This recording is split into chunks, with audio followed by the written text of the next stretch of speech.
அரசியல் கட்சி மாநாடு தான் இந்தியன் யூனியன் முஸ்லீம் லீகோட மாநாடு. அங்க போய் நம்ம மாண்புமிகு முதலமைச்சர் என்ன சொல்லியிருக்காரு? அவர் சொல்ற உலைமாக்களுக்கெல்லாம் மாசம் 3000 கொடுப்பேன். எதுல இருந்து? மசூதியில் இருக்கிற பணம் சர்க்காருக்கு போகுதா? மசூதி சர்க்கார் கண்ட்ரோல்ல இருக்கா? இல்ல. எதுல இருந்து போகுது?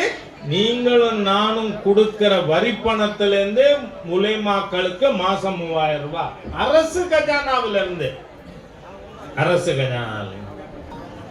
அதுக்கப்புறம் இந்த 4.25 வருஷம் இதுவரை 170க்கு மேற்பட்ட இந்து கோவில்கள் இடிக்கப்பட்டிருக்கு.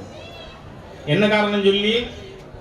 ஏதோ ராஜா பேசுறாங்கிறதுக்காக கேட்க வேண்டாம். வள்ளுவர் சொல்றார், எப்பொருள் யார் யார் வாய் கேட்பினும் அப்பொருள் மெய்ப்பொருள் காண்பது அறிவு.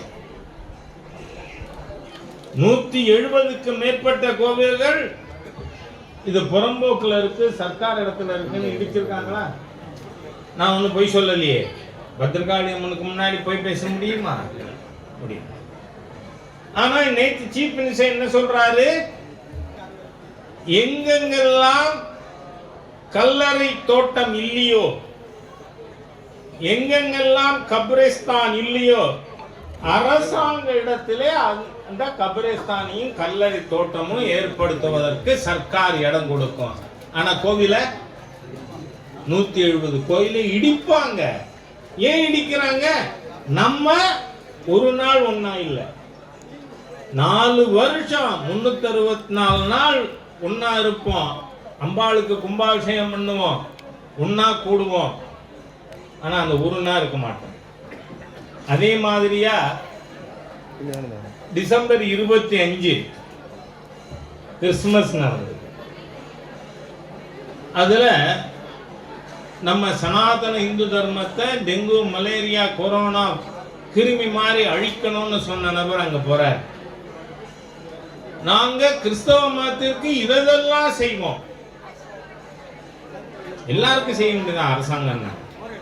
ஆனா நீங்க தேவாலயங்களிலிருந்து உங்களுக்கு பணம் வருகிறதா? அரசாங்கத்திற்கு பணம் வருகிறதா? தேவாலயங்கள் அரசாங்கத்தின் கட்டுப்பாட்டில் இருக்கிறதா?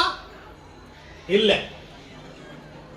தேவாலயங்கள் அவர்கள் கட்டுப்பாட்டில் இல்லை. அவர்கள் டயாசிஸ்ல இருக்கு, பிஷப்கள்கிட்ட இருக்கு, பாதிரியார்கள்ட்ட இருக்கு. ஆனா நாங்கள் இன்னென்ன சலுகைகள் அரசாங்கத்திலிருந்து செய்வோம்.